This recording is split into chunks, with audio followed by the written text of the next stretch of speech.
last few Wednesdays I've had Father Tony Young talking to you about his Hope Academy Mumbai. Well, I haven't got any more of Tony's videos, and he said he was going to tell you some more stories, but he's not here.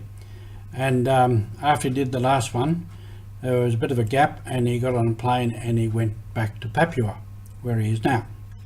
You're with Mission Live. This is Roger from the MSC Mission Office.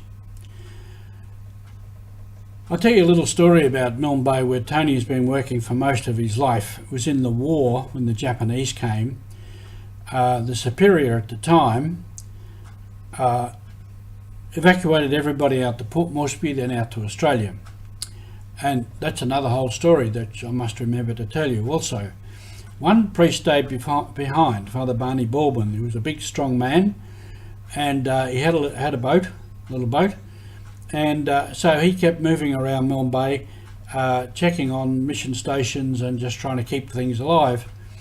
Anyway, one day he was going down the south side of Mumbai, and there was a warship going past on the north side, and then a Japanese Zero plane came over, and it circled around to come back to shoot him up. So he tied the wheel of the boat to keep it steady. He threw a rope in the sea, and he jumped in and he held onto the rope, the back of the boat. The Japanese plane came in, shot up the wheelhouse and the deck, and it went on its way. So then he pulled himself back in onto the boat and kept going. That was the moment he had to do something. He didn't have time to think very much, so he just jumped into the water and he survived. That was the moment. And this is something to think about. This is the moment, the now. Sean, who's our project officer, lives out of Campbelltown, and he has been working with the Afghan refugees.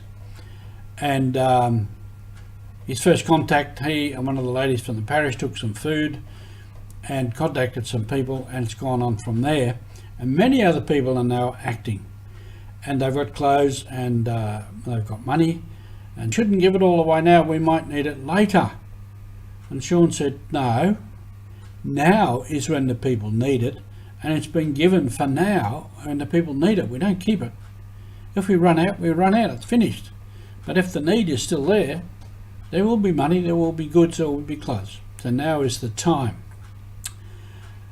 I just wanted to say too about now, at this moment in our history with the COVID and the need for vaccination. Some people mightn't like me saying this, but to me, we all need to be vaccinated. Now is the time. Now is the moment when we are called on to do our part in society. And that's to me what it is.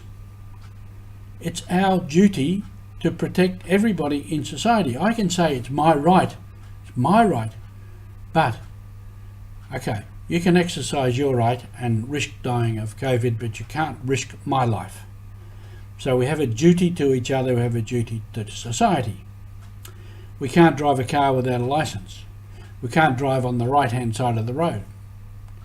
Since we were small kids, we've had vaccinations for measles, whooping cough, TB, mumps, everything else.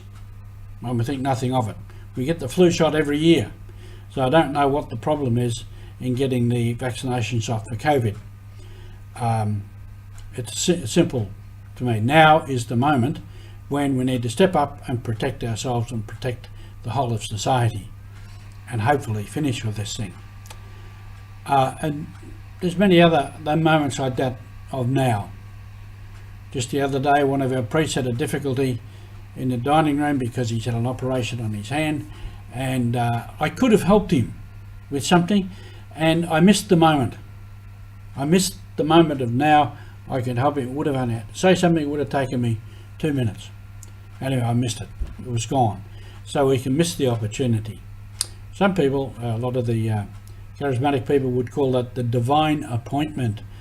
I've got an appointment with God and God's works or with something, and I can miss the appointment or I can meet the appointment. So it's important that we act now. Otherwise, the need for many people is now.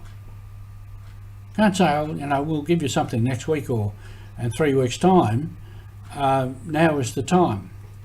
And it's like those people when Sean, the first people that Sean met, the Afghans, they gave them some food, and then they said, "Have you got any warm clothes? We're cold."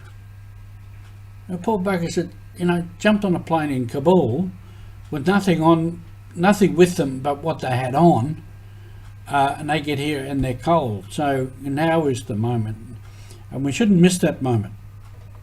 We shouldn't miss, and that means we've got to be listening and thinking and trying to see the moment that God has given us this moment to do something,